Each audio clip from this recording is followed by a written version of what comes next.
ഇനി മോളെ 12ാമത്തെ സ്റ്റേജാണ്. നിങ്ങൾ 6 പേരാണ് അല്ലേ? 12ന്റെ പകുതിയാണ് 6. ഈ മഞ്ച് സ്റ്റാർ സിംഗർ ജൂനിയർ എന്ന് പറയുന്ന പരിപാടിയുടെ വിജയത്തിന്റെ പകുതി ഇനി നിങ്ങൾക്കാണ്. ജഡ്ജസിനും അതുപോലെ തന്നെ ഏഷ്യാനെറ്റിനും ക്യാമറ ചെയ്യുന്നവർക്കും ഓർക്കസ്ട്രേഷനും എല്ലാം കൂടി ബാക്കി പകുതി. മനസ്സിലായോ? ഉത്തരവാദിത്തം വലുതാണ് എന്നർത്ഥം. പകുതി കാര്യവും നിങ്ങളുടെ കയ്യിലാണ് എന്നർത്ഥം.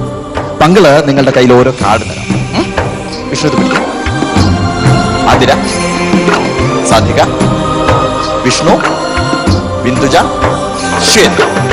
ഇത് എല്ലാവർക്കും വ്യക്തമായിട്ട് വായിക്കാൻ സാധിക്കുന്നുണ്ട്. സിംഗർ എന്നാണ്, നിങ്ങൾ പാട്ടുകാരാണ് അല്ലേ? ഇനിയാണ് അങ്കിളുടെ ജോലി. മാജിക്കിലേക്ക് കിടക്കുകയാണ്. അഖില എന്നെ സഹായിക്കണം. ഞാൻ ഈ കാർഡുകൾ കംപ്ലീറ്റ് മേടിച്ചു. കാർഡുകൾ കംപ്ലീറ്റ് മേടിച്ചു കഴിഞ്ഞ ശേഷം ഞാൻ ഇതിനെ ഷഫിൾ ചെയ്തു. ഓക്കെ, ഇനി അഖിലയുടെ ചാൻസ് ആണ്. ഏത് കാർഡ് ആരുടെ കയ്യിൽ കൊടുക്കണം എന്നുള്ളത് അഖിലയ്ക്ക് സെലക്ട് ചെയ്യാം. ആർക്ക് വേണമെങ്കിലും കൊടുക്കാം. അഖില പറയുന്ന അനുസരിച്ച് ഞാൻ കാർഡ് കൊടുക്കും. ഷഫിൾ ചെയ്യാൻ വേണ്ടിയിട്ടാണ്. അഖില പറഞ്ഞോളൂ, ആർക്ക് കൊടുക്കണം? ആദ്യം ആതിരയ്ക്ക് കൊടുക്കും. ആതിരയ്ക്ക് കൊടുക്കും. ആതിര ചേർത്ത് വെച്ചോളൂ. ഇനി അതുപോലെ തന്നെ വീണ്ടും ഷഫിൾ ചെയ്യുന്നു.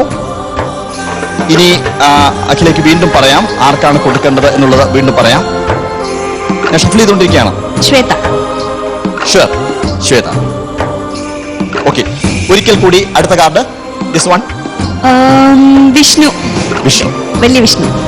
ഓക്കെ. ഇനിയുണ്ട് കാർഡുകള്. ചെറിയ വിഷ്ണു. കൊച്ചു വിഷ്ണു. ഓക്കെ. ഇനിയുള്ളത് സാധിക. സാധിക, ബിന്ദുജ. ബിന്ദുജ. ഓക്കെ. ഇപ്പോ നിങ്ങളുടെ കയ്യിൽ ഓരോരുത്തരുടെ കയ്യിൽ ഓരോ കാർഡ് ഉണ്ടല്ലേ? അഖിലയാണ് ഷഫിൾ ചെയ്തത്, ഞാനും ഷഫിൾ ചെയ്തു. അതിനുശേഷം അഖിലയുടെ ചോയ്സ് അനുസരിച്ചാണ് കാർഡ് കൊടുത്തത്.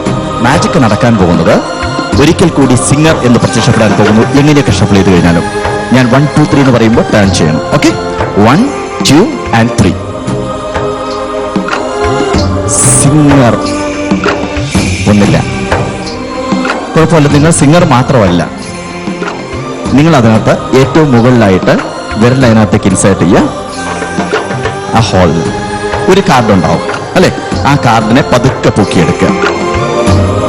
പൊക്കിയെടുത്ത് കഴിഞ്ഞ ശേഷം അടിയിലുള്ള ലെഫ്റ്റ് ഹാൻഡിലുള്ള ലെറ്ററുള്ള കാർഡിനെ താഴേക്ക് ഇടുക. കിട്ടോ? ഇപ്പൊ ചേർത്ത് വെച്ചു അല്ലെ? ഇനിയാണ് നമ്മൾ കാണാൻ പോകുന്ന മാജിക്. അങ്കിൾ 1, 2, 3 എന്ന് പറയുന്ന സമയത്ത് ടേൺ ചെയ്യണം. 1, 2 and 3. എന്താ ഇത്? വിന്നർ. അപ്പോ നിങ്ങൾ പാട്ടുകാർ മാത്രമല്ല, സിംഗർ മാത്രമല്ല, വിജയികൾ കൂടിയാണ്. വിജയി കൂടിയാണ് അല്ലെ? നിങ്ങളുടെ ഉള്ളില് വിജയിയാണ് എന്നുള്ള ചിന്ത ഉണ്ടാവണം. ആ ചിന്തയോട് കൂടിയാണ് ആളുകൾ പരിപാടി കാണാനിരിക്കുന്നത്. ഏറ്റവും മനോഹരമായിട്ട് പാടുക. എല്ലാവിധ ആശംസകളും.